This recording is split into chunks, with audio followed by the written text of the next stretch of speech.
Sagrada Ave María, la ira me va a dar gas. San Ojete Jonás. Y sigue, porque todas las estampitas marianas y de santos tienen una oración. San Ojete Jonás. Oren, ea, ya me den uso. No de poco lodo trae sagaz, la sonada nota. La caca, la tonada nos alza. Gasear todo lo copedo nos une de mayo a enero. Bueno, esto, todos los que compren uno de los libros que hoy presentamos, incluido Franco, que hoy no nos cae tan bien, hoy va a quedar opacado, a pesar aquí, de que... tengo una bolsita con estampitas de San Ojete Jonás. Sí, de aquí. Bueno, hay que el autor de esta plegaria es Peramento, uno de los colaboradores de... Ahora hablaremos que está bien son reconocerlo. Sí, Peramento y Roff. Bueno, vamos a intentar darle a esto un cierto orden.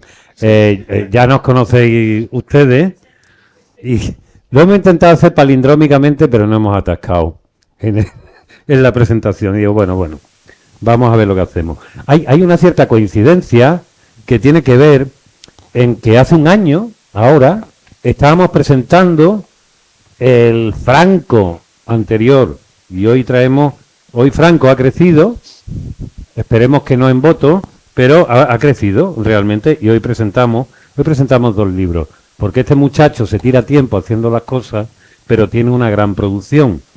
Hoy presentamos por un lado el libro, el integral, el de lujo, que como ustedes ven es una maravilla, estupendamente editado, maravilloso, de los dos libros de Paul Preston, que él ha convertido en novela gráfica, Franco y la Guerra Civil. Y La muerte de Guernica. Ah, y La muerte de Guernica también. Y aparte tiene un epílogo sobre la exhumación de Franco, que no venía en la biografía de Franco. Efectivamente. Y un prólogo en el que Paul Preston me pone por las nubes. Que vamos a ponerlo. Un prólogo donde te hace la pelota. Si hace la pelota del propio Preston no tiene necesidad, pero lo hace aquí. Hay Preston te hace la pelota. 3 páginas. Sí, son 3 páginas y en cada párrafo...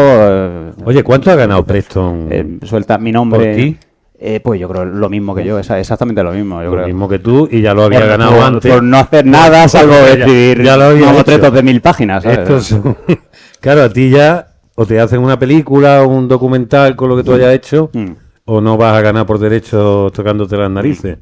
Bueno, aviso desde aquí que estoy haciendo la 4ª adaptación de Paul Preston y si queréis esperar al siguiente tomo recopilatorio, pues absteneros de comprar este. Bueno, está muy baratito. 700 páginas para llevarlo a la cama, ¿no? Está muy dormir. baratito. Bueno, ya fuera de coña, hay que decir una cosa de José Pablo. Bueno, está ahí en el 3er piso, mi nombre es Héctor Márquez, ya me conocéis todos, soy algo así parecido a un periodista, que como ya no hay medios y no sé cuánto, hago estas movidas. Y muy alegre, porque como siempre lo que me ha gustado es poner en contacto las cosas que a mí me gustan con gente que creo que le puedan gustar. Y en el caso de José Pablo, recordaba hace unos días la primera vez que supe de su existencia, que creo que ya lo conté el año pasado aquí, fue cuando él sacó el Joselito. Pues yo conocía a su hermano David Leo, como poeta brillantísimo, pero no sabía que tenía otro hermano, no sabía que tenía tantos hermanos, ni que tenía la familia que tenía.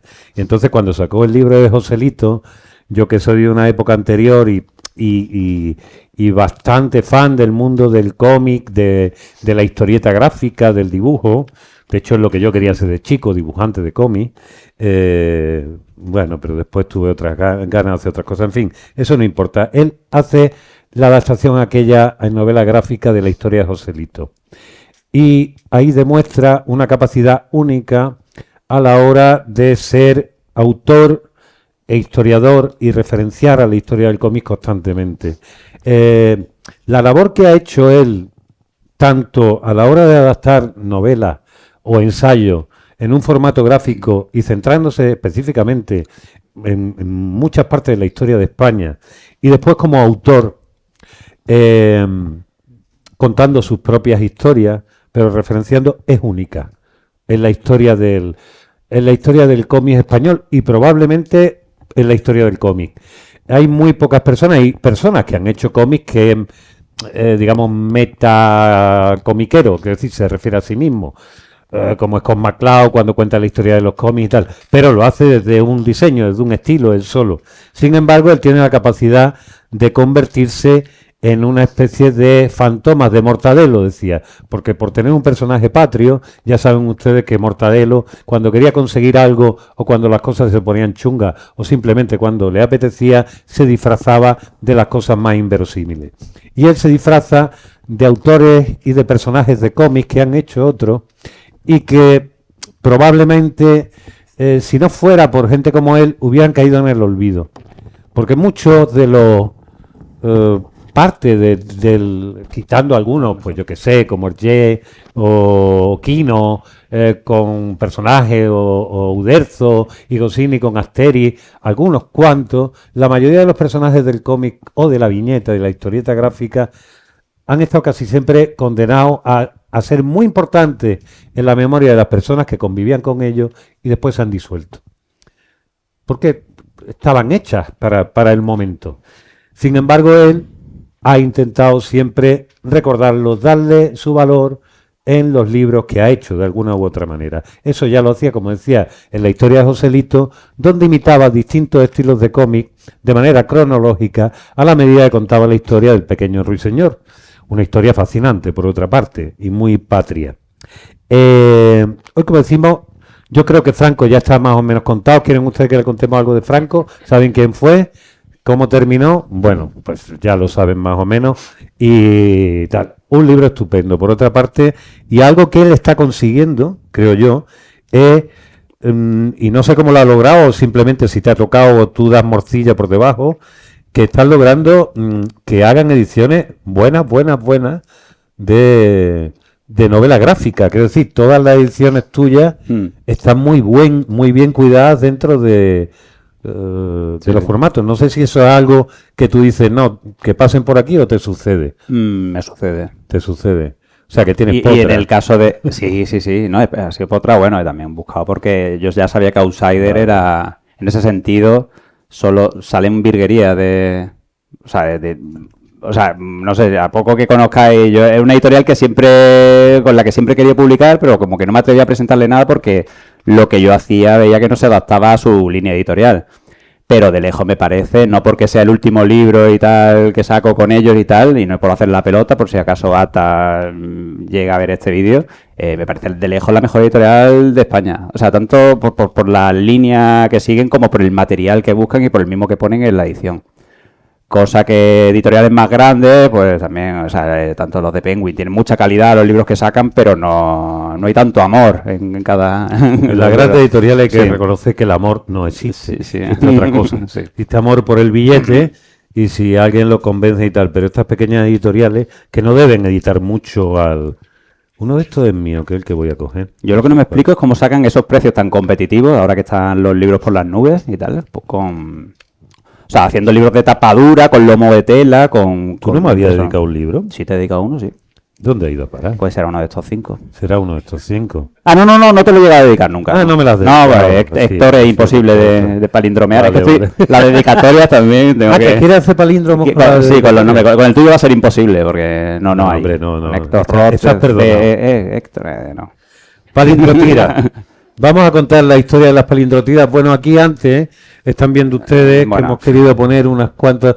Estos son partes, ¿no? De digamos, de la parte que añade aquí. El epílogo, sí, de la exhumación, sí. La exhumación de Franco. Sí.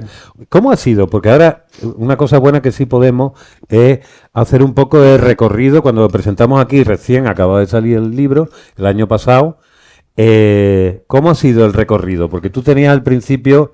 Cuando hiciste el Franco, específico la biografía, que no sabías muy bien si vas a pisar minas de nostálgico o de gente que dijera Pablo que hace haciéndole a este facha una biografía. ¿Cómo ha sido el recorrido en general? Tuyo como autor a lo largo de mi relación con Franco a la hora de tu relación con los lectores y con el eco que ha tenido la edición. No sé, o sea, yo realmente cuando lo estaba haciendo no me preocupé demasiado de esas cosas. Quería hacer el libro lo más ameno y divulgativo que pudiera, o sea, no también traté de meter todas las coñitas que pudiera, visuales, que las hay, ¿no? Porque un libro yo creo bastante divertido de leer, ¿no? O sea, y hay humor y eso.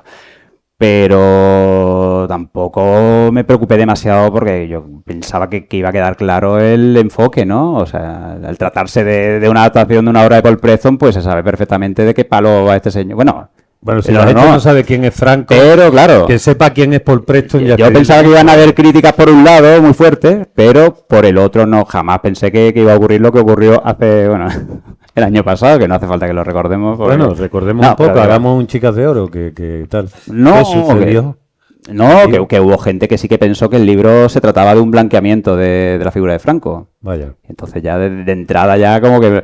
Y coincidió también, yo estaba un poco desanimado porque la promoción no estaba siendo... ¿no? El primer mes hubo un vacío mediático hacia el libro que digo, yo pensaba que este libro iba a hacer un poco de ruido y de repente cri ahí los grillos sonando y tal...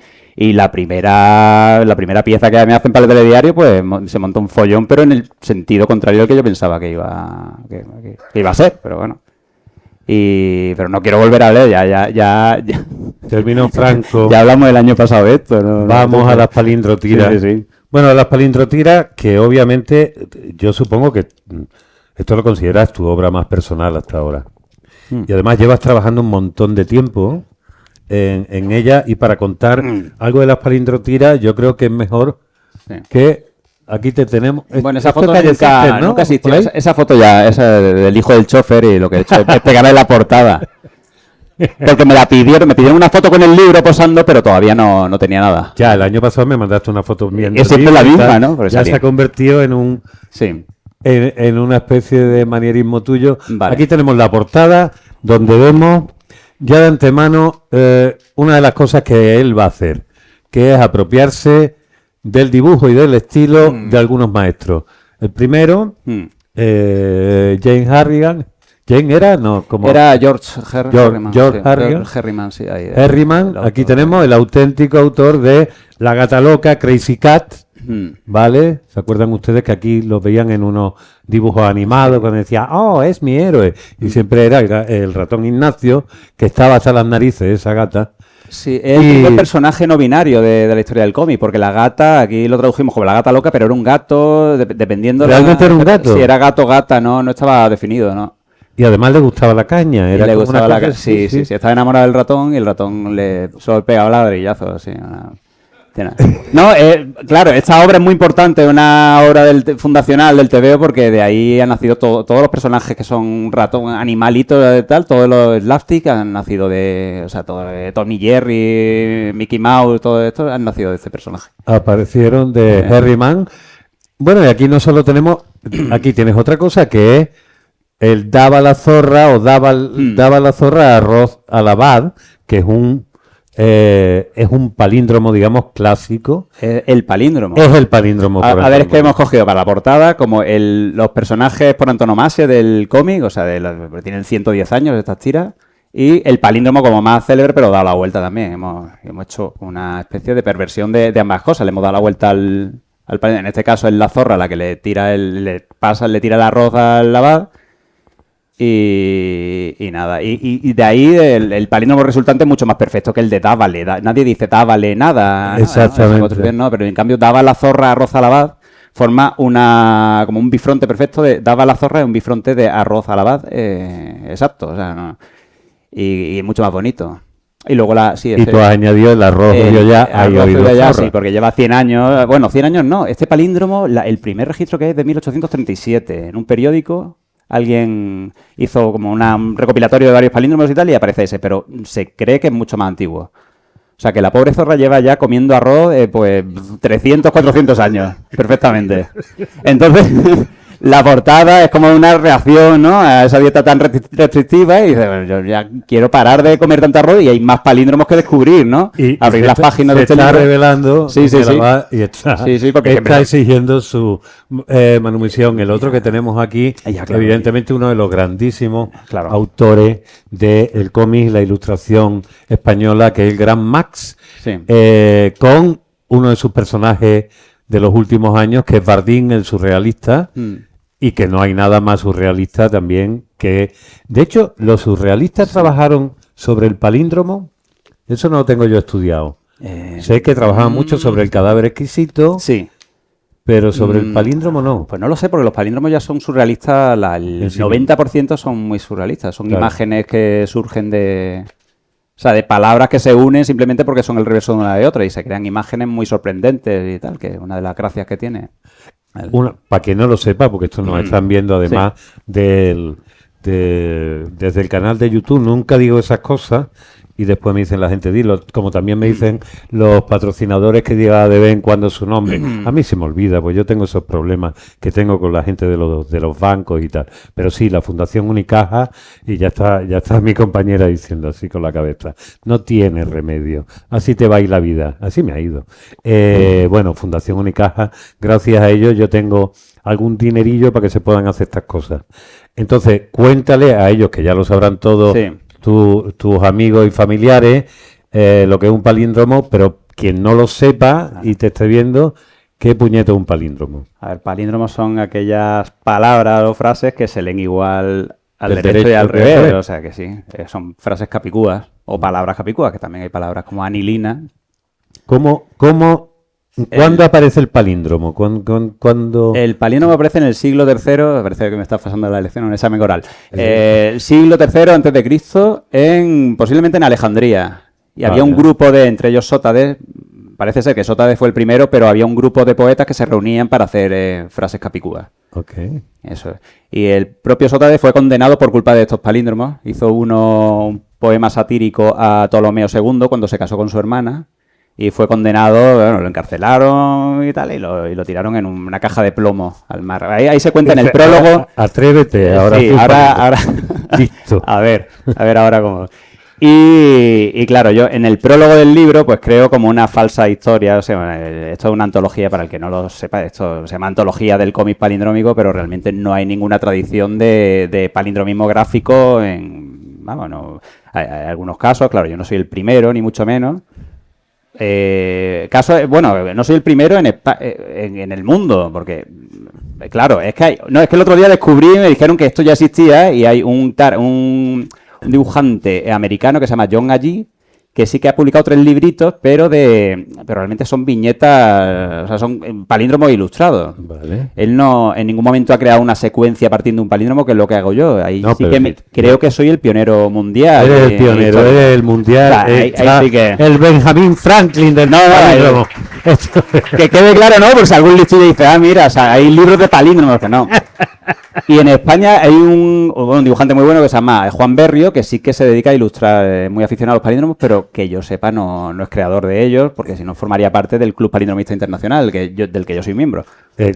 Ahora vamos a hablar. Ahí estamos todos. Del Club Palindromista. Ahí nos conocemos todos, sí. De los compañeros que aquí han participado. Pero a mí me gustaría, bueno, antes de hablar de todo esto y tal, me gustaría hablar de mi relación, la historia de cómo yo llego a obsesionarme con los palíndromos. Vamos a ello, amigo. Espérate, sí. que una vez que veamos algunas versiones, vamos a empezar. Estos no son los primeros, pero tiene que ver también, para demostrar también, por mi parte, el amor incondicional que le tengo a José Pablo y su trabajo. Cuando empecé a trabajar para la térmica, una de las cosas que logré sacar de allí fue hacer un blog. Y entonces, en el blog, convencía al director de la térmica, Salomón Castiel, que sería buena idea publicar mensualmente un palíndromo, porque yo había visto ya algunos. Entonces fue el primero. Espera, es que me estoy acordando. Salomón no molas. Ese era Salomón no mola. Salomón no molas. Que era de haber hecho una quinta entrega, lo que pasa es que no procedía, ¿no? Pero no, mejor que no. Aquí hay un asiento más y tienen más por allí. Que está llegando gente. Para la gente que no lo ve, está viniendo la gente gorda, lo estamos sacando. Bueno, sí, este fue uno de los primeros. Eran unos personajes. Este no tenía ninguna intención, digamos, de homenajear, como en el resto, a otros autores y que parecieran. Estos eran palíndromos propios. Pero tú ya llevabas un tiempo, porque esto debe ser el 14, del 15... 17. Del 17, vale. Tú ya llevabas un tiempo... O sea, lo he dicho con esta seguridad porque ahora que quiero establecer una cronología de la historia de palindrotira. ¿Cuándo empiezas tú? ¿Cuándo te viene el primer palíndromo? Esto viene aquí contado, ¿vale? Por si lo contamos malamente, que lo haremos. Después lo pueden leer. Al final viene toda una cronología. A ver, este libro no es un recopilatorio de las palindrotiras que he hecho. Este libro lo he hecho en el último año, realmente. Vale. Pero Palindrotiras existe desde el año 2014. Vale. Porque Camilo de Ori estaba coordinando una revista web. Camilo de Ori lo conocéis, ¿no? Que es un tuitero, poeta. Especialista en meterse en líos y tal. No, que en ese momento estaba coordinando una revista que se llamaba La Croqueta, revista de aprovechamiento. Entonces me propuso colaborar ahí y digo, pues mira, pues ya llevaba mucho tiempo tanteando el maridaje entre cómic y... No, que Camilo, el término palindrotiras nació ahí y sospecho que él fue, no sé si él fue el que lo etiquetó o algo, que estábamos discutiendo palindromeadas, no sé qué, tal, y al final salió el término palindrotiras, pero no estoy muy seguro si él lo bautizó con ese nombre. Dijo, bueno, estas palindrotiras, ¿cuándo me las va a enviar o algo? Y ya como ahí que se lo robé. Ahí se quedó. O sea, que debería reconocérselo en algún momento, cosa que no he hecho. Nunca. Bueno, Camilo de Ori. Vale. Entonces empecé a colaborar en esa revista y para ello, como llevaba varios años, llevaba desde 2006 realmente, pues estudiando la forma de unir palíndromos con cómic y tal. Lo que pasa es que yo no aprendí a hacer palíndromos hasta el año 2012. Porque sí, un día de repente dije, ya sé Kung Fu, ¿no? Como Matrix, ¿no? Sí. De repente aprendí a hacer palíndromos. Yo no sabía, no tenía ni idea. Pero la historia viene antes. Pero yo iba tirando, pero en 2006... Yo he leído antes que eso, que son tus hermanos... Sí, pero vale. Los que te ponen a decir, venga, muchacho, hazte un palíndromo. A ver, nosotros pasamos la infancia, los veranos los pasamos en Alaurín el Grande. Vale. Y en casa de mi abuela descubrí un blanco y negro que llevaba ahí ya cogiendo polvo ya bastante tiempo. La revista de ABC sí. que había. Pongamos aproximadamente el año 95 y el blanco y negro podía ser del año 92. Y había un suplemento que se llamaba El Loro, Semanario de Humor y Entretenimiento. Okay. Esto parece La Croqueta, la revista de aprovechamiento, ¿no? Hay cierta rima ahí. Bueno, entonces, los colaboradores habituales eran Mingote, Chumichume, Summers y tal, y de repente había un apartado ahí rarísimo de palíndromos y tal. De un tal, el palíndromo en cuestión era si Tito ya muere de reuma y otitis. Ese es bueno, ¿eh? No, es buenísimo, ¿no? Ese es bueno. Y durante mucho tiempo, luego mi padre me descubrió el de Dábale arroz a la zorrelada, que yo no lo conocía, yo no tenía ni idea de nada, y ahí se quedó la cosa porque durante muchos años no me super más palíndromos que esos dos, ni se ve el por lo visto, Alfonso y David te dicen, haz un palíndromo... Claro, estamos hablando del año 95. Vale. Yo creo que la competición de la que hablo en el libro es, pongamos que en el año 2000, porque David es del 88...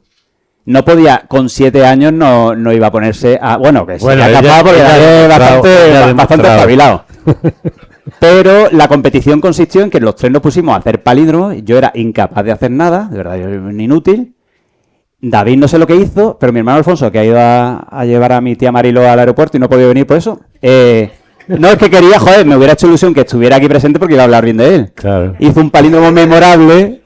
Un palíndromo memorable con trampa que era amé que lo sea Tomás Amota, eso le quema. Wow. Pero es con K, claro, no, las Q hay que sustituirlas por K. Vale. Pero me parecía como bastante sonoro, gracioso. Sonaba y era gracioso bien. Y tal. Entonces yo fui el más torpe de los tres y ya mi hermano aprovechan a la mínima para hacerme bullying y para reírse de mí, humillarme y anécdotas ridículas. Entonces ahí fui el más torpe una vez más, claro.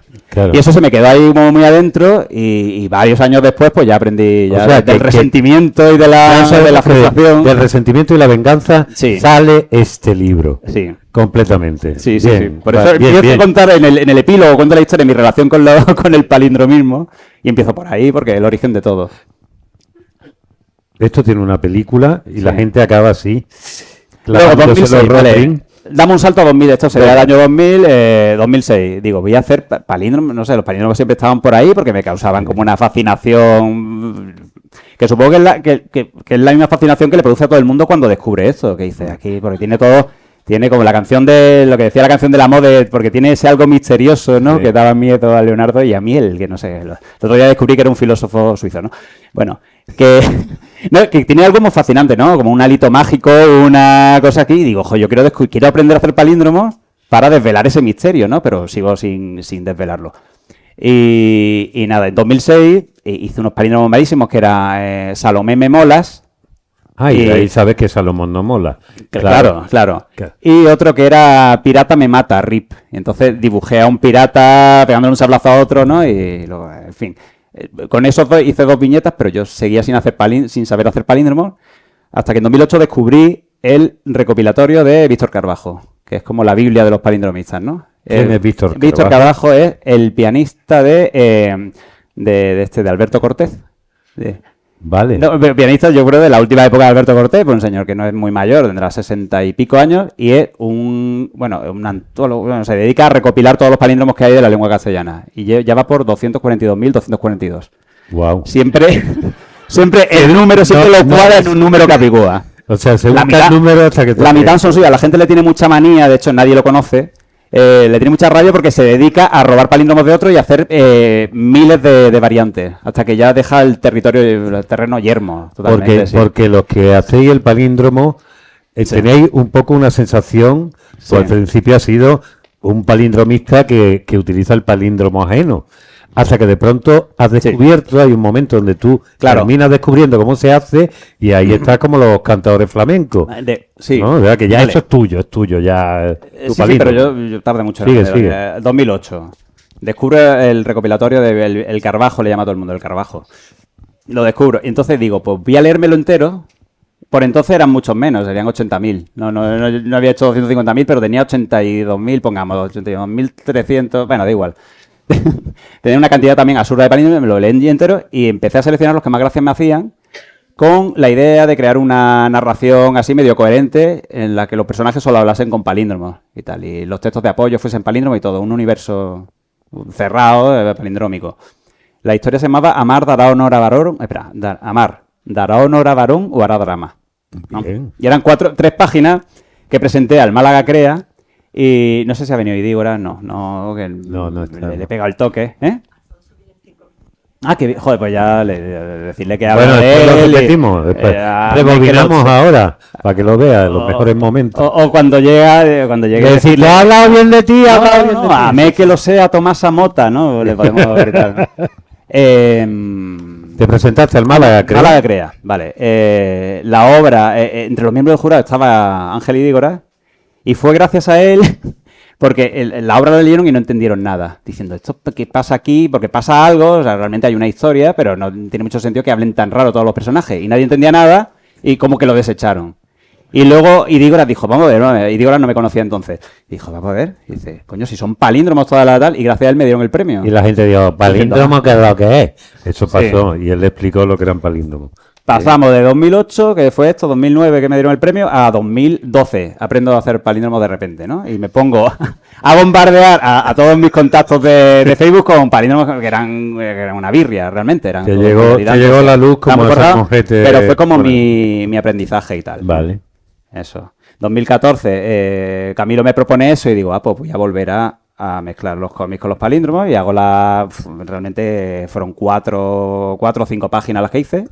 2015, mi novia de entonces se llamaba Ada, que es un nombre palindrómico, me dijo, oye, ¿por qué todas estas cosas que haces, por qué no las publicas en Twitter para darte a conocer y ganar más seguidores? Y digo, bueno, pues para adelante. Entonces creo la cuenta de Palindrotira y claro, el entusiasmo me dura pues hago 20 entregas así dibujadas y llega un momento que digo, esto pierdo mucho tiempo, aquí los seguidores no suben. Bueno, uno de mis primeros fans era Juan Soto Ibars, que ahora es como la persona más famosa de España. Vale. No, era como uno de los primeros seguidores que tuve como más entusiasta y gracias a él, Hematocrítico, que en paz descanse, me empezó a seguir y hizo una tira sobre Jordi Évole que aparece en el libro y también etiquetó a Évole, ¿no? Pues ya entonces el chico ya estaba bien contactado y era un trepa, así. Sí. Nada, que... Bueno, ¿qué pasa? Que la cuenta como que me aburro de dibujarlo y digo, bueno, voy a hacer fotomontajes de temas que estén de actualidad, cojo el trending topic de turno. Y claro, a partir de una palabra clave que dé un poco de juego, pues es muy sencillo hacer frases palindrómicas. Que partiendo de la nada. Tú ya sabes el secreto. Hay un día que tú aprendes el secreto del palíndromo. Sí, es un secreto muy sencillo.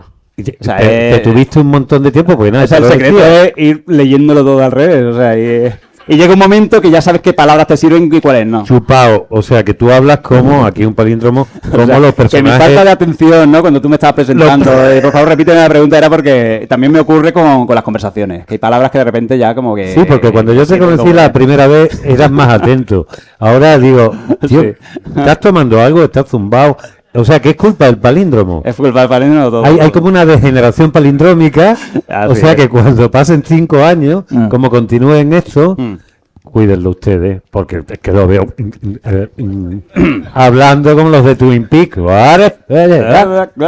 Entonces, 2017. Te conozco a ti. No, 2017. Sí, puede ser que lo de la térmica fuera entonces. No, nos conocimos antes. Nos conocimos antes. 2016. Que fue cuando hiciste lo de la térmica con Borja Crespo, no sé qué. Vale. Sí.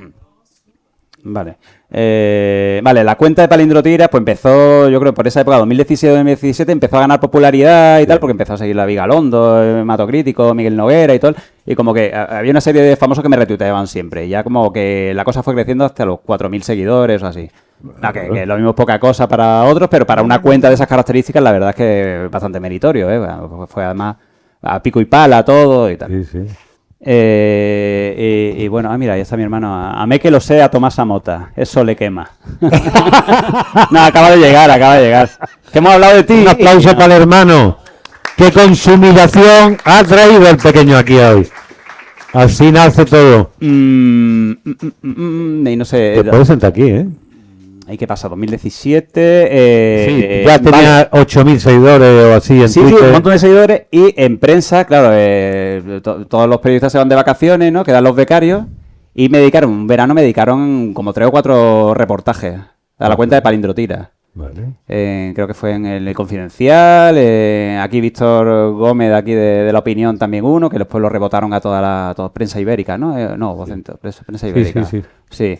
Vale, entonces como que fui acaparando la atención de la prensa, bueno, un poco perfil bajo. La atención de la prensa es bastante dispersa, eso también. Y gracias a 2019, ¿verdad? En 2019 hay otro punto de inflexión importante porque Verne, del País, me dedica un reportaje. Espera, antes de eso ocurrió otra cosa, que yo me propuso Blanca Lacasa, una periodista que llevaba un programa en la emisora M24 o M21 de Madrid, de la Comunidad de Madrid. Tenía M21 creo que M21. Sí.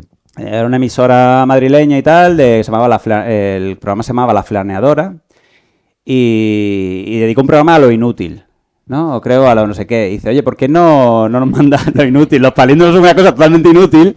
¿Por qué no nos mandan un corte explicando en qué consiste la cuenta? Y yo lo pensé y digo, tío, me da mucha pereza hacer un vídeo de 5 minutos explicando en qué consiste Palindrotiras porque ya no necesita mucha explicación esto. Y digo, mira, se me ocurre algo mejor. Llevo mucho tiempo queriendo hacer canciones palindrómicas, no sé qué, y de ¿por qué no te las mando? Entonces le mandé un cortecito de 5 minutos con 4 canciones que ahora son clásicos de la música pop español, del pop español, como Saza cobró poco por bocazas. Vale. ¿No llegaste a escuchar? No, he hecho videoclip y todo. Vale. Bueno, el asesor de Pedro se sale, el asesor de Pedro, sí, esa sí te suena, ¿no? Esa sí me suena. Pues hice como 20 canciones que fueron emitidas en su programa hasta que Almeida llegó al poder y cerró la emisora. Entonces, pero si no, hubiera seguido, porque yo tenía ahí carrete para rato. O sea, los palindromeros... Sí. Palindromeros no se dice, sí. ¿No? Eso, que por eso son como los palmeros del cantador. ¿Palindromero o Palindromistas. Soy palindromista. Sí, pero palindromero suena muy bien. No está mal, vale. Más flamenco. Entonces, a raíz de esa colaboración... Siempre, ¿no? Sí, a raíz de esa colaboración creo que me hicieron el reportaje en Verne, en El País. Vale. ¿Y qué pasa con esa? Pues que utilizaron la del asesor de Pedro se sale, tanto la canción como la viñeta que yo hice, como cabecera, así como de encabezamiento y tal. ¿Y qué pasó? Que ese palíndromo yo no lo había comprobado. Yo soy muy dado a apropiarme de la obra ajena, como todos sabéis, ¿no? Como cualquier poeta. Y ese palíndromo no era mío, era de un tal Raúl Ortiz Fernández, un chico que vive incomunicado totalmente en un pueblo muy cercano a Torre de la Vega, que no recuerdo ahora cómo se llama. Él no tiene redes sociales, no sabe quién es Rosalía, no sabe quiénes son los Javis, ¿no? Hay que explicárselo todo, ¿no? Bueno, da igual. El caso es que gracias a su hermano le dijo, oye, han hecho en El País un reportaje sobre los palíndromos, quizás te interese. Entonces lo ve y ve, el asesor de Pedro se sale, pues entonces se le cayó el mundo encima como diciendo que hay un mequetrefe que se está forrando. Perdóname. Que se está forrando a mi costa. La cosa, si él no tiene redes, no tiene nada, ¿de dónde aparece? Su hermano. Ah, su hermano, él. No. Él tiene un hermano, el Raúl. Sí, tiene un hermano. pero ¿de dónde sale el palíndromo que tú robas? ¿Dónde lo ves? En el recopilatorio de Carbajo. Ah, vale, bien. Carbajo, está ahí. Claro, quería hacer uno que creo que lo que hay. Bueno, no. Más lío que una telenovela turca. Pero tío. puede ser, vamos a ver, puede ser que sea un palíndromo tan breve que yo llegara a él sin necesidad de mirar en el Carbajo, pero sí que tendría que haberlo comprobado. Vale. Porque Carbajo data la autoría de los palíndromos. No. Lo que pasa es que los palíndromos, claro, él los recopila y pone el nombre del autor al final. Bien. Sí. Entonces sí. Entonces tendría que haberlo comprobado antes de ponerlo. Bueno, pero tú ya estabas lanzado. Sí. En pleno éxtasis Entonces, creativo. Raúl me mandó un mensaje bastante pasivo-agresivo, muy largo, explicando que no se explica, o sea, que dice, que hay que ver, sabiendo, porque tú hablas de Víctor Carbajo en el reportaje, sabiendo que existe el recopilatorio de Carbajo, ¿cómo no te aseguras de quién es el palíndromo antes de apropiártelo, no sé qué? Claro, porque pensaba que publicando en El País pensaría que me estaba forrando con los palíndromos y con todo esto. Entonces claro, él en su mundo salía, que no se pagan los reportajes, sí, ese todo tipo eso, de cosas, vale. Entonces él se puso en contacto conmigo y yo le propuse, acabamos de muy buena forma y tal, y le propuse que colaborara conmigo y sí, porque tú no te peleas con la gente, ¿no? No, si yo soy un talante conciliador y digo, mira, ven para acá. O sea, a ver. Total, que así ahora lo hiciste de uno que te quería pedir derechos de un dinero que nunca habías cobrado. Digo, terminaste aquí, encontrando... sigue trabajando para mí gratis, sí. Entonces... Estuve un año colaborando conmigo mano a mano. O sea, no lo veas, tío, no lo veas porque te vas a preguntar qué sigues haciendo de amigo de este. No, hombre, de hecho él ha cobrado por este libro. ¿Ha cobrado? Sí, bueno, vale, ha cobrado. Pero eso se paga algo. Bueno, vale, sí. Ha cobrado una parte proporcional, o sea... a esos derechos que nunca tenéis. Bien, una cosa ridícula, pero bueno, todo. Entonces, yo estuve un año solo con Raúl, él desde Torrelavega, yo desde Málaga. Y luego había un anestesista de Vitoria que también seguía la cuenta y como que era muy activo, que siempre ponía algún comentario, no sé qué, y es el autor de Sin ropa, Gasol y los agapornis. Ese es peramento. Sí, fue un palíndromo que me comentó porque sí y tal, y yo como le pedí permiso, digo, esta vez si voy a pedir permiso para robarlo, digo, ¿me lo prestas para que haga una para que haga una palindrotira? Y dice, sí, todo tuya.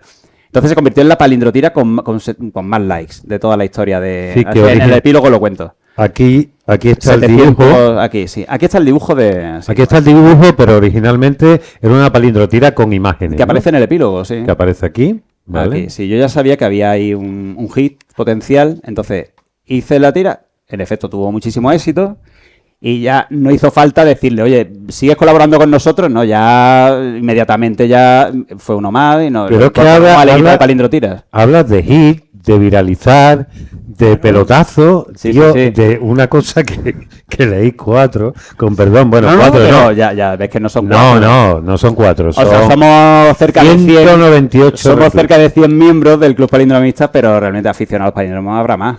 Bueno, explícame, entonces el club... Debe haber más por vuestro bien. A ver si más. Por vuestro bien, porque habréis sacado. Esto habrán dicho, hostia, esto se va a vender la hostia, ¿no? Porque evidentemente dentro del mundo del cómic, ahora ya... Vamos a hablar de esto, vamos a hablar de la comercialidad. Esto es único. Sí. Nadie ha hecho una cosa así. No, esto es único, sí. También sabemos que las cosas únicas... No, es que te pone a arrastrar. Mira, lo que se publican son muchos libritos autoeditados de palindromistas, que son para palindromistas, son como los libros de poesía. Y suelen tirar más bien por la vertiente poética, más que por la humorística. O sea, no, vale. Sí que hay un caso de un chico, es que me puse a buscar, digo, a ver si hay un libro de palíndromo ilustrado, aunque sea en lengua castellana, y había uno de un argentino, hizo un librito así como un poco amateur, con todos mis respetos y tal, de 60 páginas, como así cuadradito, pequeño, y con palíndromo ilustrado. Vale. No he encontrado ni un solo caso más de libros publicados que sea exclusivamente de palíndromo, ni en Argentina, ni en Chile, ni en México, ni nada, que son los países así como más... Pero tú... las grandes potencias del palindromismo mundial. Por si tú... Si había alguna duda, tú ya le has dado. Y él me nombra, claro. La vuelta de todo esto es porque lo entrevistaron y me nombró como referente. Y digo, mira, hay un humorista español, no sé qué, que se llama José Pablo García, que hacía y hablaba de mí en pasado. Y yo ya me cabreé, digo, mira, no solo te ha apropiado de una cosa que he inventado yo, creo, y tal, sino que encima me hablas de mí como si me quieren matar. Que tú hiciste entonces, en ese momento dije, con él de lo que tú le habías hecho al otro. Entonces, en ese momento dije, antes de que cualquier espabilado se adelante, tengo que sacar un libro de palíndromos gráficos y tal. O sea, que ahora, también lo has hecho por prisa a que no te... Claro, que no para apuntarme el tanto, ¿no? Como si esto le importara a alguien. Claro. Entonces, me pongo en contacto, año 2020, ¿no? Estábamos todavía con la pandemia y tal, y escribo joder, venga, digo nombres de editoriales porque no pienso publicar con ellos en mi vida, vamos, Blackie Books. Blackie Books. Escribo al editor de Blackie Books que estaba 3 meses en contestarme. Con una propuesta pues, estaba bastante bien, estaba el de Gila y el Alligator, estaba el de Mediocre, bueno, no sé, bueno, había como 3 o 4 que estaban en el libro, hice un dossier, el de la cita de Coello, leo cada bobada Coello, sí, había los grandes éxitos de la cuenta de Illustrator, así, ese estaba, el de Gila, que estará por aquí, bueno, da igual. Entonces hice como 20 páginas. Ajá. Se la mando y dijo, no, es que esto... yo ya sabía que él era muy fan de la página. Dice, sí, pero es que no lo veo como un libro Blackie. Y digo, vale, no lo veo. Bueno, entonces pasa el tiempo y digo, joder, eres fan, te gusta esto, te va el rollo. Y además, yo creo que conecta un poco con el espíritu Blackie Books, pero bueno, da igual. Bloqueaste sin resquemor. Entonces lo bloqueaste al Blackie, vale. No. Bien. O sea, me voy a dedicar a quedar mal si no lo va a ver nadie esto, ¿no? Está grabando. No pues creo yo que llegue pienso también hacerlo bien. A partir de ahora no voy a decir nombres de editoriales. Bien, está bien. Pero mi intención es publicar siempre con outsider comillas de lo que me quede de vida, ¿eh? ¿Sabes que han dicho que van a cerrar la editorial? ¿Cuál? ¿La de Blackie? No, outsider. ¿Sí o qué? Sí, por suspensión de pago. No, tío, que broma, no llega para darte morcilla. Yo para crear más... Bueno, no bromes con esto, por favor. No sería un mal rato con la parte que me toca, sino porque creo que es necesario esta editorial en la... Eso es necesario el palíndromo. Sí. Tenemos claro que es necesario el palíndromo. Todavía no sé muy bien para qué. Pero si es capaz de generar toda esta pasión, incluido yo, cojo de... ¿por qué el palíndromo? Sí. Esa pregunta que nos hacíamos al principio, tú ya tienes que tener algunas ideas de por qué el palíndromo nos gusta tanto. Digo yo que nos gusta. ¿Os gusta, no? Sí. A la gente le gusta el palíndromo. Lo que no entiendo, yo sé que a Luis, bueno, es mi compañero. Ahora vamos con Luis. Luis es compañero mío del cole. O sea, yo lo conozco desde los 4 años, ¿no? De los 3. Y solo me escribe para mandarme cosas relacionadas con los palíndromos, ¿no? A Instagram. Es la única relación que tenemos ahora mismo. Y Gonzalo también, ¿no? Ahí está Gonzalo, que también solo me escribe cuando es un gran palindromista, sí. ¿El qué me dice? No, ya hablando, no. Sí, los micros. ¿Lo ha puesto a guardar? Vale. Ah, no, aquí debajo. Perdón. Bueno, no. Bueno, igual que el ritmo no pare. Si alguien quiere... si el ritmo no para, lo que va es un poco acelerado, tío. O sea, que slow. Si alguien quiere preguntar... Simplemente que levante la mano. No, porque yo ya me sé la historia, pero que no quiero que se pierda nada y tal. Bueno, todo el mundo ya te ha localizado como te ha identificado como el palindromista. A ver, el problema de todo esto es que, claro, yo llevaba mucho tiempo con una cuenta con muchos seguidores, pero no había forma de monetizar aquello porque eran fotografías con un texto encima. Claro. Y la gente relacionaba las palindrotiras con eso, no con los cómics que yo hacía previamente. Claro. Entonces digo, ¿cómo hago? Aparte por un tema de derechos, como eran fotos robadas y tal, no podía publicar un librito con las mejores palindrotiras y tal de la versión fotonovelada, ¿no? Vale. Entonces, por eso era mi empeño en hacer un librito que fuera ilustrado, ¿no? Yo dibujo y digo, yo hago palíndromo, pues voy a sacar, voy a aprovechar esto. Entonces, la primera puerta que llamé fue Blackie Books. La segunda fue 4 años después, no, porque esto lo dejé como estancado. Digo, bueno, si Blackie no lo quiere publicar, pues no habrá... Vale. Bueno, estas 4 primero era... Bueno, esto fue una colaboración que hice en La Térmica. La que hiciste en el blog, ¿no? Esta la hemos visto, ya la he estado pasando, pero este es el inicio. Esto es el inicio, sí, antes de que... Vale, sí. Pero esto no tiene que ver con este libro, tiene nada que ver, no. Salvo en que son dibujadas por él y son palíndromos. O sea, pero el libro, vamos ahí. Se remonta a Grecia. Exactamente. Tú esto lo planteas como una antología de la historia del palíndromo, lo cuentas ahí, que hay un momento donde alguien te cuenta que el palíndromo existe desde Origen de Gracia y que si te pones a mirar en las vasijas, encuentras palíndromo. Y entonces ahí, cuando tú te empiezas a apropiar de toda la historia de la representación gráfica, ¿no? Sí. Y la vas convirtiendo en historia de la historieta gráfica palindrómica. Que esto es lo que tenemos aquí realmente, ¿no? Es como un trabajo de investigación que he hecho, ¿no? Como, a ver, el palindromismo gráfico existe desde siempre, ¿no? Desde el siglo III a.C., como homenaje a Sótades, ¿no? Debido a su ejecución tan injusta y tal, pues el gremio de ceramistas de cerámica, pues se solidarizaron, una serie de homenajes en todas las disciplinas artísticas. Entonces ellos se sumaron, ¿no? Y se convirtieron en los primeros humoristas gráficos de la historia, ¿no? Incorporando palíndromos dentro de sus vasijas que son siempre de corte erótico festivo y tal, homoerótico. Realmente yo ahí no he creado ninguna imagen, son todo, salvo el orín saliendo de tal, son todo imágenes que prácticamente calcadas, imágenes de vasijas y acroteras reales, sí. Sí, esta es la única así blanca y tal, que no tiene ninguna broma. La mayor tropa bajada por Troya Mal. He visto que en general, están muy finas, desde el principio... Pero el resto son todo de homoerotismo, concretamente. Aquí no solo gay, yo soy ya golosón.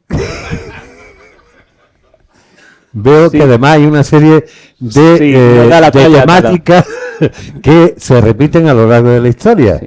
Porque es que la mitad de los palíndromos son siempre son culos, pedos y... Culos, pedos, follar, un poquito de... Sí.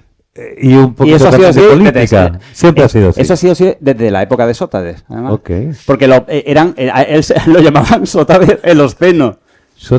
Y una cosa que no he metido en el prólogo, porque ya era demasiado recargado, yo quería ser escueto y tal, es que el nombre que se pusieron en los Aquinidoi tiene mucho que ver, buscarlo ya, no, yo no Aquinidoi lo veo. Aquinidoi era el nombre de los poemas que luego se llamó versos sotádicos, los poemas palindrómicos, ¿no? Que hacían ellos.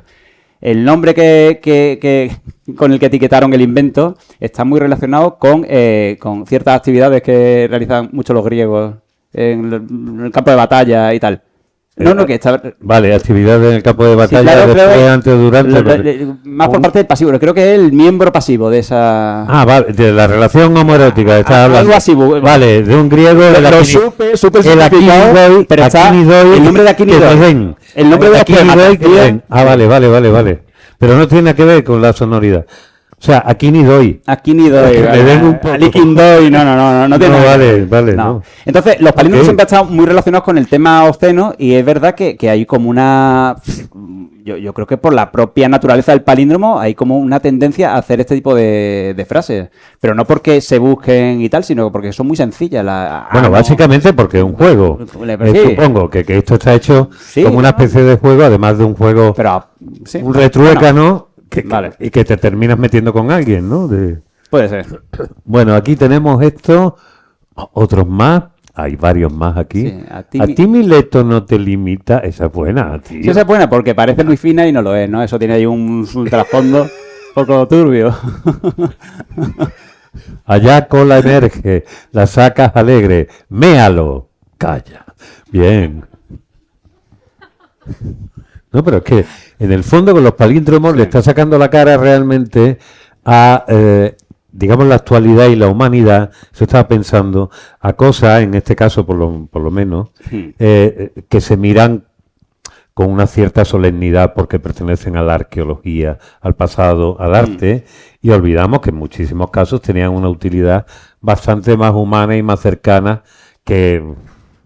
El mero arte elevado, ¿no?, que nos llevaba. Entonces, de esta manera, yo creo que esa humanización, el cachondeo, que supongo que existiría una...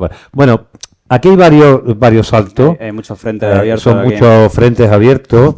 Lo que tú vas haciendo es una cronología a lo largo del libro, en el que vas utilizando, en un principio estábamos hablando de las vasijas griegas, después tenemos aquí mosaicos romanos, a los que aplica la misma teoría. Aquí tenemos ya beatos, códices miniados, bestiarios, en los cuales siempre apropiándote del estilo en cada uno de los casos. Como decíamos, eso es una característica tuya. O sea, tu capacidad por disfrazarte mi capacidad de disfrazar la chorrada y darle un empaque académico, ¿no? Que era la intención que Outsider supo pillar al vuelo, decir, vale, esto es una chorrada con piano, ¿sabes? Pero hay que editarlo bien, con tapadura, con lomo de tela, y dice, esto vamos...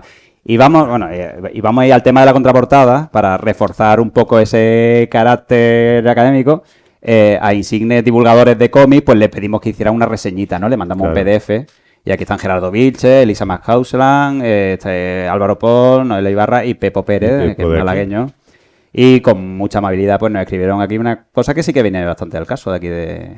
Algunos siguieron la broma de la antología y tal, y otros directamente ya desvelaban que yo era el autor. Pero es que realmente, o sea, esto puede ser una chorrada, pero una chorrada brillante. Sí, muy brillante. Sí, claro. Y además... Para mí el tema de llevar una tontería hasta el final, pues me hace muchas gracias. O sea, y ahí con una constancia ya absurda, y digo, bueno, vamos... Porque esto no tiene ninguna explicación. Aquí tenemos también... Porque también hay, dentro de los estilos, tú buscas también una serie de temáticas, ¿no? En ese caso tenemos también unos grabados medievales relacionados con el tema de la Inquisición y del tormento. Sí, todas, sí, torturas. Y las torturas. Todos son torturas. Este me parece muy bueno. El tema, o sea, Melahasa Salem. Sí. Claro, sí. Con la quema de la bruja. A la Ogo, ala. Sí, pero muy curioso porque la mayoría de los grabados del siglo XV-XVI son de torturas, ¿no? Sí, de la gente que iba a América y tal, y veía ahí como los sacrificios humanos, pues le encantaban esas cosas. Entonces era un poco... O sea que a la hora de ir asignando los temas, pues teníamos un poco en cuenta la temática que estuviera relacionada con el estilo elegido en cada momento, claro. Aquí sí llegamos ya... En los primeros... Sí, aquí reciclaje y sadomaso, pero no tienen nada que ver. Ahí no hay un tema común. ¿Y este era Topfer? Topfer, sí. Este fue el primer... Que también lo homenajeó en el libro de Joselito. En la historia de Joselito en París. No sé, que aparecen ahí Nat King Cole y... Vale. No, aquí sí, pues son una pareja tomando té, o sea, no tiene... Pero hemos cogido 3 palíndromos distintos y hemos creado una secuencia. Sí, pero más allá de ciertas invenciones y licencias... Topfer es el primer dibujante de cómic que se le considera como dibujante de cómic. Pero hay muchos que... Lo que sí está claro es lo que decíamos al principio, un arte casi siempre considerado menor, el cómic, la historieta, que se desarrolla evidentemente muchísimo a partir de no solo de la imprenta, sino posteriormente de las posibilidades gráficas y de tiradas y hacer revistas, semanaarios, periódicos, empieza a aparecer siempre, y eso parece que aunque se vayan los periódicos siempre tienen un viñetista, un humorista gráfico, alguien, el hueco, que reflexiona del mundo terrible desde el punto de vista del humor. Y eso, digamos que es la identidad que tú, más allá de palindrotista, que tú asumes. Es decir, esto es un homenaje completo a los dibujantes y al humorismo gráfico que es capaz de tomarse a coña con la que está cayendo lo que está cayendo, ¿no? Eso lo estás diciendo tú y yo te doy la razón porque está muy bien dicho. O sea, pero la explicación es que me divierto mucho copiando a los demás. O sea, no tiene más... Sí, pero o sea, bueno, has copiado eso, podía haber copiado otras cosas. Pero lo que estás copiando... A ver, es muy divertido. O sea, copiar, no. O sea, lo que hago es inspirarme. Inspirarte, sí. Hacer citas. Que realmente sí, porque aquí, esto no corresponde a ningún autor en concreto, pero sí he cogido diversos clichés y tal de los grabados así coloreados que hay, del caricaturismo del siglo XVIII y tal, y como que lo he ido aplicando aquí. Esta es publicidad decimonónica. Esto es fantástico también. Un anuncio de neopreno, otro de un corsé hecho con lechuga. Del éter. Y de un enema. De un enema. Un enema. Este es maravilloso. Que esta imagen me lo descubrió el padre de Manu, de mi primo. Exacto. Eva usaba enema, caca meneaba suave. Aquí tenemos. Es un roce de cogollo, goce de corsé. No, bueno, es que me estaba acordando de un poeta. Estoy muy orgulloso aquí del 13 del Percebe decimonónico. Esto es fantástico. Bueno, aquí el museo, tenemos. Tarde en el museo. Vale, este lo tenemos aquí, bueno, lo pueden ver ellos directamente, porque aquí ya ha hecho también una especie de enrizar el rizo de meta, porque está haciendo un 13 del Percebe, digamos, con la estética y la temática de todo el humorismo gráfico decimonónico, que además existía y estaba muy desarrollado, que siempre político. Este autor social. En concreto, bueno, el autor homenajeado es Saudaro, que a partir de, bueno, en los años 20 tenía un estilo muy distinto. Este se corresponde más a los años 90 del siglo XIX. Y claro, aquí todos los roles de los personajes de 13 del Percebe pues están perfectamente, yo creo que son muy fáciles de identificar, claro. Pero claro, en un contexto de finales del siglo XIX. Y nada. No, sí, son los mismos personajes, pero en vez de un ascensor hay una escalera, todos van de época, ¿no? Con su sombrero de copa y su vestido y tal. Y nada, estoy muy contento de esta página. Fue una idea de Rofi Peramento, la inicial. Hicimos una lluvia de ideas para ir buscando palíndromos para cada una de las viñetas. Y luego a mí se me ocurrió, como ya Ibáñez ya estaba representado en otra página, estaba ahí el Mortadelo y Filemón que creo que no es una de las imágenes. Sí, una de las que tenemos aquí, sí. Como ya hay un Filemón persiguiendo a Mortadelo con una retahíla de insultos y tal, y ya digo, ya Ibáñez me gusta, pero ya está bien, o sea, ya que ya está aquí representado, vamos a homenajear a otro tipo. Y se me ocurrió eso, llevarlo a 50 años atrás. Estábamos hablando antes de quiénes eran, quiénes dejaban de estar. Bueno, por ejemplo, aquí ya empezamos con el humor codornicesco, ¿no? Sí. Digamos, porque aquí tenemos a Tono, a Miura, ¿quién más?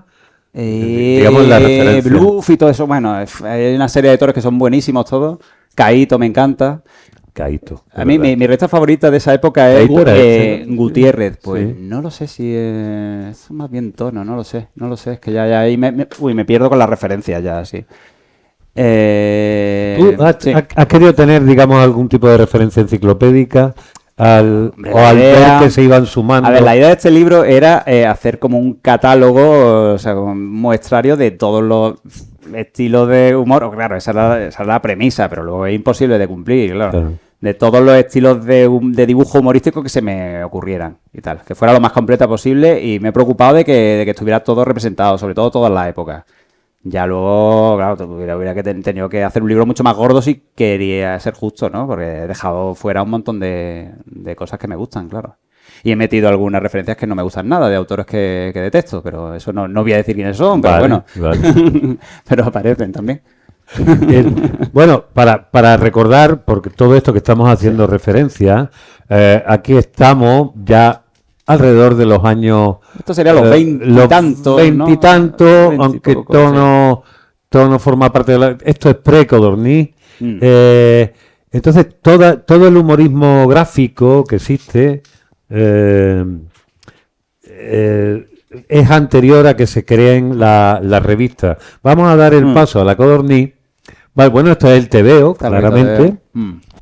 Que reconocéis a Col, ¿no? Montañola, Col, Nadal y Benejam, bueno, sí, se parece. El de la derecha de la cabra y el dando de comer a la cabra, necedad y todo eso, sí que es un homenaje, bueno, son personajes de Col, pero de su época, de su primera época, que era muy Benejam, así, eran más cabezones y tal. Sí. Luego ya se estilizó, hizo esa historia muda de los náufragos también, sí. Claro. Pero Col es uno de los 5 mejores autores de la historia del cómic español, ¿no? Sí.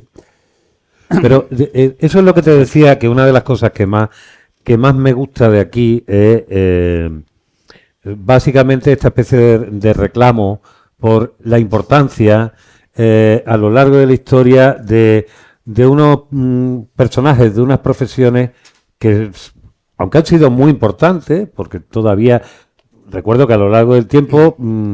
Bueno, mira, me acuerdo, el otro día me acordaba al ver los de, bueno, más adelante los pondremos, digamos, la época de Hermano Lobo, el Papus, por favor, es decir, las revistas satíricas, el humor gráfico, justo en la época de la transición.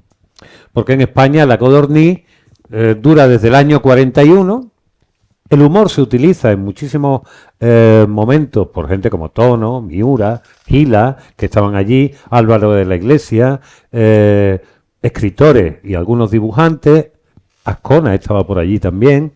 Se utiliza como una forma, digamos, de vencer la censura del régimen y de vencer cuál era el espíritu. Evidentemente, la posibilidad de meterse con lo político era ninguna. Entonces se desarrolla un humor muy español, que ya venía de antes, que tiene que ver con el humor del absurdo. Si alguien es amante del teatro y ha visto alguna obra de Miura, sabe cuál es el humor. Entonces aquello se terminó convirtiendo en una especie de humor codornicesco.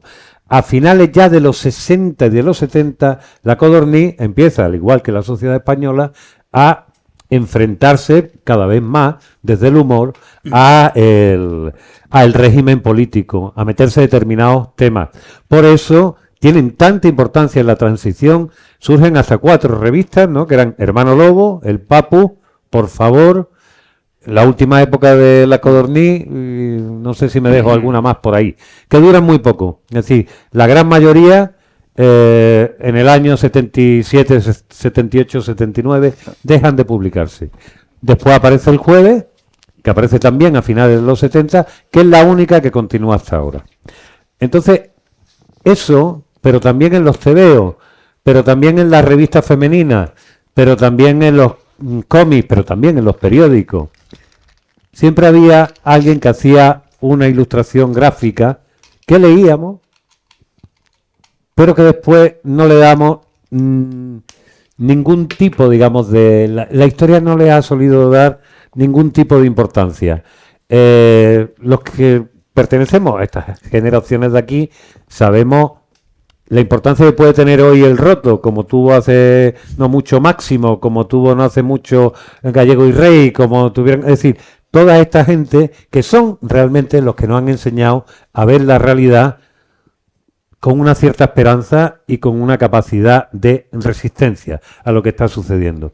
Y yo quería acordarme de una vez que me vino como una especie de arrebato, cuando estaba leyendo aquello y ver la versión que tú haces de los está de todo Chumichume, orden cronológico, claro. Sí. Una de las... A ver.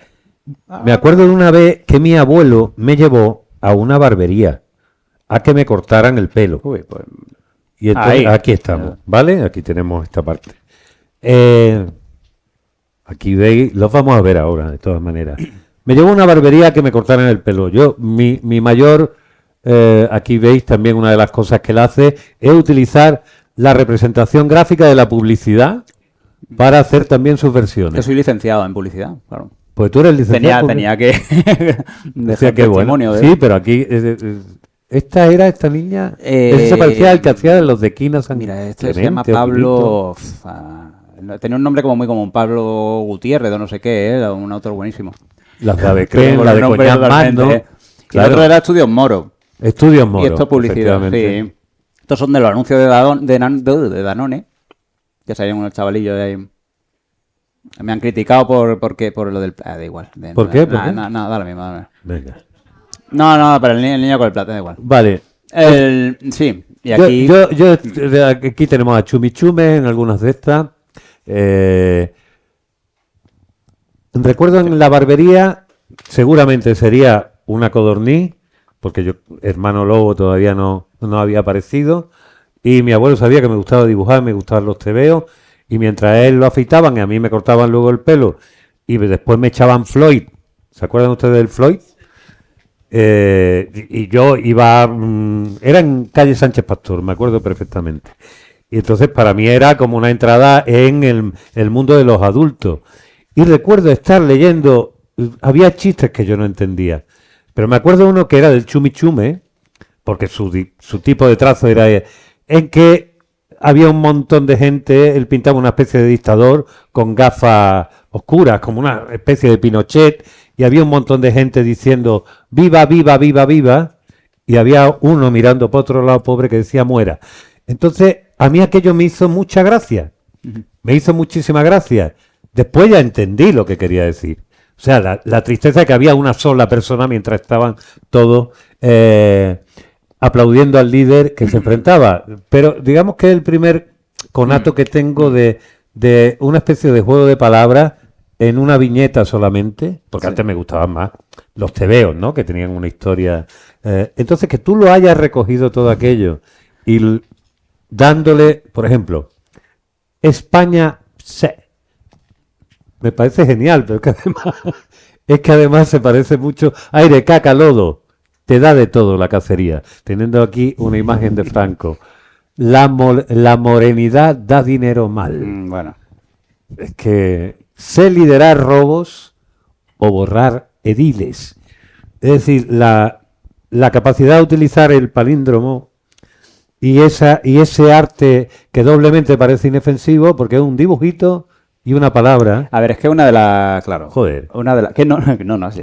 Te que, interrumpo aquí tú. No, a mí no. Ya llevo mucho. No, pero una de las características del palindromismo gráfico, vamos a llamarlo así, es que de frases que son absurdas, ¿no? Aquí con el comentario gráfico este que yo hago, pues ya pueden darle otro sentido. Y hay palíndromos que no tienen, que lo hubiera desechado cualquier palindromista porque son muy absurdos, pero al darle un apoyo gráfico y tal, pues se puede crear una secuencia. Claro.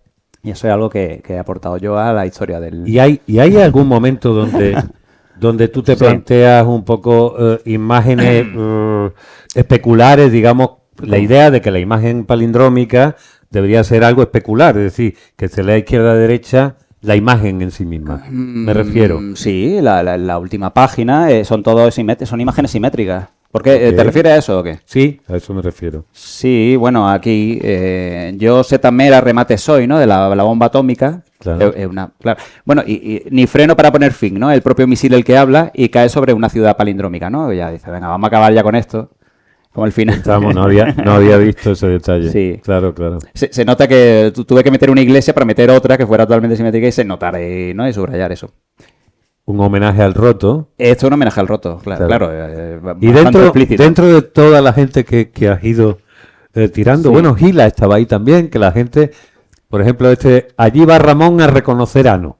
Maravilla. Ese es un Gila, sería, ¿no? Tu pilila rapada para Lilliput. Esa es buenísima también. Eso sería Sumer. Sí, es un Sumer, sí. Sumer.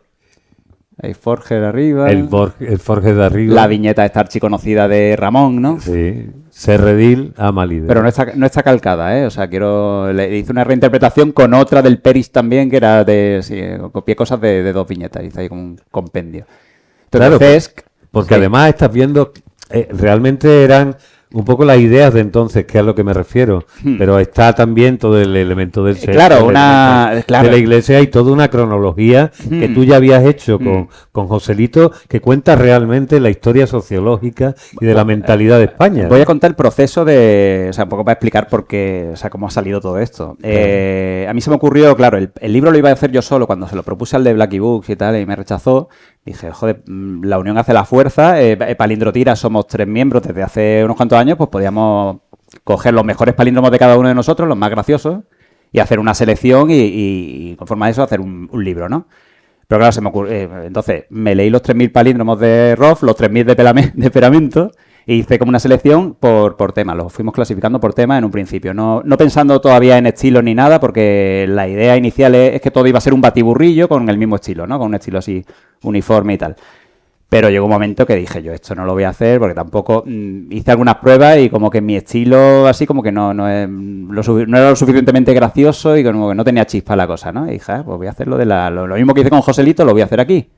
Claro, y esto va a servir además para darle un orden a todo este batiburrillo, ¿no? Y poder ordenarlo cronológicamente, porque si no hubiera habido forma de... O sea, que al cuarto palíndromo que lees le mete fuego al libro porque realmente puede resultar una cosa bastante cargante, ¿no? Hay gente que me lo ha confesado y dice, mira, me hace mucha gracia esto, pero por favor deja ya de...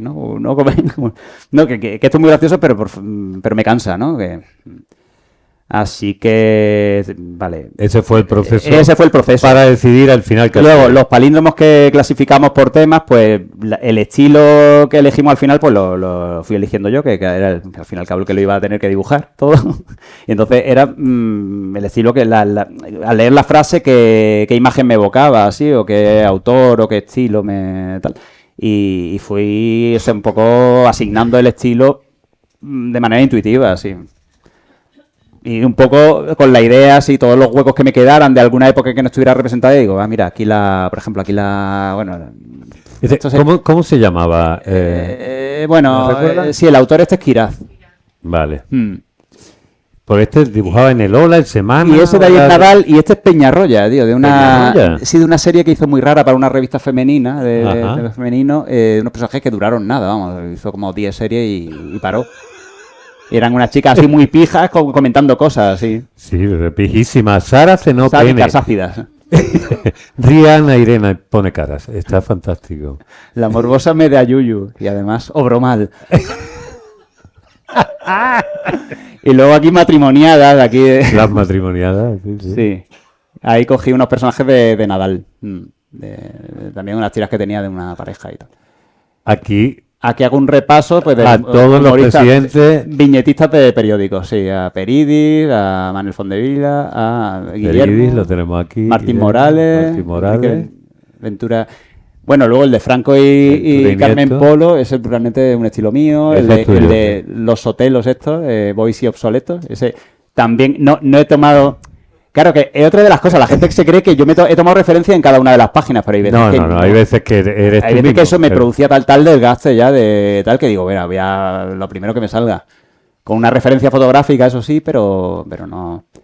El de los hoteles me parece de las mejores cosas del libro, ¿eh? No, es fantástico, porque además, ¿cómo se llamaban los que cantaron con Melody? Los vivancos. Los vivancos, sí, unos que bailaban también... ¿En el programa de aplauso? ¿Cómo no? No. ¿Qué Melody?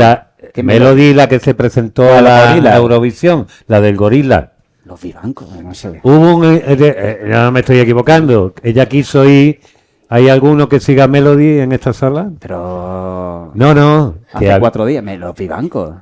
Existieron unos tipos que salieron a bailar flamenco quitándose, tipo buenorro, quitándose la camisa. Vale. Entonces bailaban un poco así de eso y se llamaban los vivancos. Y ella estaba también queriendo hacer asociaciones para ver si salía del gorila e intentó presentarse una vez a Eurovisión haciendo un tema con los vivancos. Eso me suena. Y se parecen un poco a los Sotelos. Entonces, Vivanco y Sotelo es que tiene también una chorrada. No. Voy a hacer 2 o 3 palíndromos, a ver si saco alguno y me aceptáis. Bueno, hemos tomado varias licencias, perdona, como había presidentes de los que con andar no se puede hacer nada, labranza, esperanza, no sé qué, bueno, no daba para hacer una frase medio graciosa, entonces nos tomamos ciertas licencias, como aznadanza y zapaterro, porreta, paz, ¿no? Eso está bueno. Porque da muy poco Jaranero, morena. A bañador. El Zapatero no, hicimos una lluvia de ideas y era imposible. A Zapatero, Canal, Anacoreta, no sé qué y tal. Y digo, mira, no.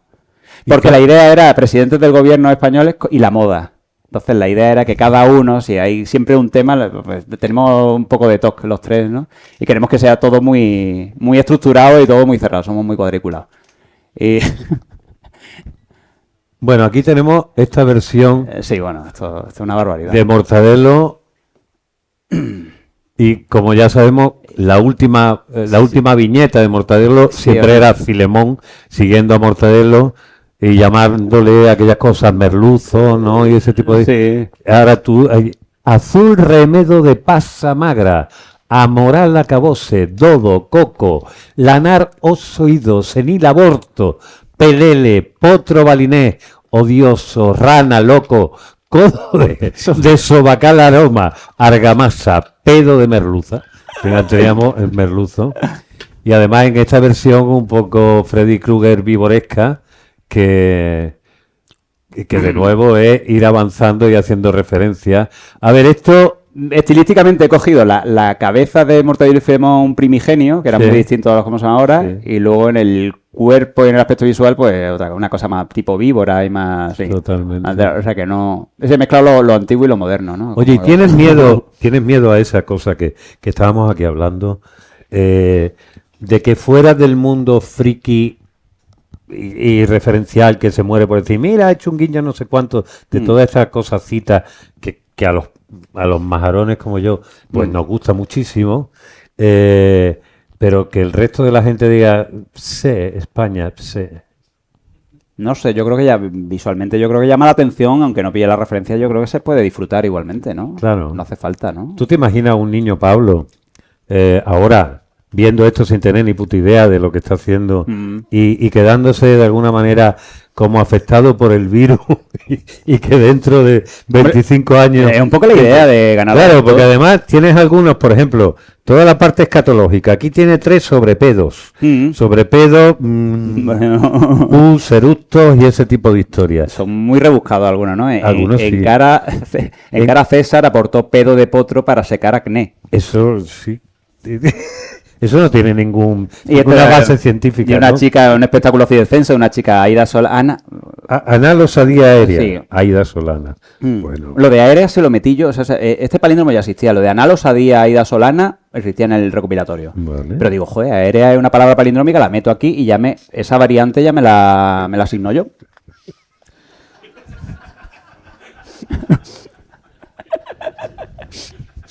Ojo con la autoría. Solo, no, lo que pasa es que Víctor Carvajo es dueño de aquí hay un problema porque Víctor Carvajo se ha retirado del mundo palindrómico en 2022. Os habéis quedado sin el gran... Sí, nadie lo conoce personalmente. Él se ha retirado, dijo que ya como que necesitaba un tiempo para pensar y tal. Y ahora nadie ha tomado el relevo para hacer los recopilatorios. Pero eso es como Yoda. Todos los palíndromos que he creado yo y tal no se van a poder registrar. Eso es como Yoda. Aparece después, vais, lo sacáis del muermo y se levanta. Esta es una doble página minimalista, sí, una hecha con emojis y otra con átomos y con células y de partículas. Calpurnio. Un lugar donde asan cromosomas. Allí cromosomas asamos o morcilla. El ADN, ándele. Esto sí, un homenaje, bueno, el propio Calpurnio tenía unos personajes que eran mexicanos, ¿no? El bueno de Cutler, ¿no? Y aquí hay así como unas partículas, unas células que van paseando, haciendo turismo por la... A ver. Aquí tienes Aquí una doble página. Los deportes es una cosa que a mí me la repanfinfla. Lo que pasa es que tenía que estar, ¿no? Los chistes... A mí el deporte me da un poco igual. Pero has dedicado como y corría el riesgo, 2 páginas, ¿no? Pero corría el riesgo de hacer una cosa demasiado acuñada. No sé, digo, joder, si quiero meter a Nadal, a Gasol, a esta... Pero que todos terminan pillando... Aquí tenemos otras sobre divas del pop. Rihanna. No he metido a Rosalía porque ya demasiado, ya sería una empachera y sería subirme a la ola y demasiado. Drácula, Moño, Malú, Cardá. Este es muy bueno también. Humoristas, presidentes del gobierno. Humoristas. Bueno, presidentes, sí, jefes de gobierno. La que hemos visto aquí. Las aventuras y desventuras que las tenemos por aquí. Espérate, para que lo veas. Este me gusta muchísimo. Está buenísimo, sí. De la parte del... Guerra de mediocre. Es que está terco. O sea, un hombrecito que tiene una capacidad de respuesta nula, claro, de combate dialéctico y se le queda... No, este además gana puntos por feminista, por prosenectud. Esto está... ¿Cómo se llama? Antiedadismo. Sí, todo. Aquí tenemos la parte pop de psicodelia. Hablábamos un poquito también relacionado con 2 de sus más importantes representantes. Te decía si podía ser Miguel Calatayud de Peter Petraque o... Sí, creo que sí, alguna cosita. Este es el que estábamos hablando. Las aventuras del emérito. Donde... O sea, mal ese Borbón obró. Vese, la maeso, dice Bárbara. Sí, a pleno cojón. Eso se enojó con el país. Oír reinas orinar, no haya honra, ni rosa, ni erario. Eso es magnífico. Sí. ¿Está vivo Peñafiel todavía? Sí, hombre, claro. Guay. Oye, qué sé. Por supuesto, no va a enterrar a todos. Robaba yerno con rey a babor. Ese lo has utilizado en ese era el hit. Y digo, no voy a dibujar a Urdangarín porque me da pereza. Oíd, ave, la meca, hace mal, evadió. A tiro, hay rey ayer y ahorita. Y el elefante moribundo, ahí, emérito, tíreme ya. Esto es una maravilla. Este realmente es tu estilo, diríamos, ¿no? Yo creo que sí, además precisamente estoy haciendo la biografía del emérito. O sea que... que estás haciendo una biografía. Estoy con eso, da igual. ¿Y vas a hablar con Felipe algo o no? Voy a reciclar la viñeta del elefante. O sea, ya todo lo que me digo, esto es trabajo que me ahorro en un futuro, ¿no? Y todo ya... Oye, hemos terminado ahí con esto, tenemos más. Evidentemente, hay una cosa que termina, como hemos visto antes el anterior, con el roto, no podía ser. Pero hay como un espíritu de apocalipsis en las dos últimas, que tiene algunas de las que yo creo que son mejores, pero también más duras de todas. Mi favorita es la de Ávila, o sea, en Ávila se bebe saliva negra. Bueno, esto ya después del cambio climático, ¿no? Ya de todo, si es un futuro totalmente distópico. Aquí los pitufos azules, facha, un Doraemon. Bueno, Mickey Mouse en el psicoanalista, las tortugas ninja, totalmente desquiciadas. Rata, ¿mereceré morir o mereceré matar? Eso es bueno, por lo sencillo. Bueno, el mundo gay y transgénero también, refiriéndote a algunos autores muy identificados con el mundo LGTB+. Sí, aquí, las chicas, mujeres... Feminismo y encuentro de la tercera edad. Ahí, bueno. Invitando, por ejemplo, aquí tenéis a Moderna del Pueblo. Moderna del Pueblo. Nuria Pompeya, que fue la única humorista gráfica de España en los años 70 y 80, yo diría yo. Que te estaba diciendo que yo creía que era Flavita Banana, pero es que se parecen en el estilo. Se parecen, pues sí, se parecen. Bueno, me gustaría también escuchar y que preguntaran algunos de los... Hostia, se me ha ido el tiempo. Sí. Vale. Sí. Es que estamos tan entretenidos. Esto es como si dejas a los amiguitos raros esos juntarse. Y empiezan tú tienes esto, tú tienes esto, tú tienes lo otro. Y ahí es que hemos pasado de vosotros totalmente. Bueno, y ahora él tiene que empezar a dedicar. Esperemos que todos compréis el libro, ¿vale? La familia ya lo sé, bueno, ya lo tendrá y todas esas cosas, que compréis otro que ahora vienen las navidades. Imaginaros, o por afecto o por dar un saco, es muy comprable. Esto es muy comprable. Y este otro solo por afecto y por no se sabe qué. Bueno, tío, que de nuevo enhorabuena. Que si el año que viene seguimos aquí en el tercer piso y el mundo no se ha acabado como en tus últimas viñetas, el año que viene no voy a presentar nada. No vas a presentar nada. Bueno, te viene y acompañamos a alguien que presente y echamos esta bonita tradición que tiene ya 2 años. No va a haber preguntas al final, ¿no? ¿Alguien quiere hacer una pregunta? ¿De verdad no queréis hacer nada? Ni una sola, aunque sea como muestra. Ninguna duda, de lo aunque sea en palíndromo. Bueno, yo pregunta no. Pero sí. A mí me parece... Sí, espérate, que se te tiene que escuchar, si no... Sí. Bueno, Mavi. Que no, yo no es una pregunta. Yo es que desde que... Bueno, este chico lo conozco desde que nació. Entonces, desde chiquitito hacía unos dibujos y unas caricaturas espectaculares de todo aquel que estábamos por alrededor. Pero lo que a mí me parece impresionante en todos los libros donde son referentes reales, donde son personas, que es que cada viñeta o cada dibujito son retratos impresionantes. O sea, de todo Franco y toda su parentela y todos los fascistas de la época y todos los posteriores. A mí me parece impresionante. O sea, es que eres un retratista increíble. Entonces, nada más quería comentar que sí, me da mucho coraje como que el cómic sea como un arte menor o considerado cuando en realidad es un creador y un creativo impresionante. Así que nada, hijo, enhorabuena porque a mí me reprocharon... maravilloso. Gracias. Perdón. Simplemente te he interrumpido. Gracias, enhorabuena, gracias. Muchas gracias. Suscribimos eso. No, me reprocharon en el libro de Franco que todos los personajes tenían cara de buena gente y de pobre hombre. Dice, incluso Hitler. No, que aparecen todos, como me preocupé tanto en no resultar... en hacer lo que hacían los fascistas cuando pintaban a los rojos en los flechas y pelayos. Que todos los rojos... Claro, o sea, de no poner a nadie con cara de malo, ni ser demasiado tendencioso y tal. Pues digo, bueno, claro, que estuviera todo eso más o menos equilibrado. Pues, no sé, que al final he caído en eso, ¿no? Hay gente que como que me lo ha afeado. Estamos en un mundo difícil, un momento difícil donde parece que intentar matizar y buscar la humanidad se te carga con algún San Benito. ¿Alguien más? Pues si no es así, os voy a pedir un enormísimo aplauso a José Pablo García. Y muchísimas gracias. De nuevo, gracias. Y un aplauso a Héctor, que es el mejor. Me llevo mi parte. Gracias.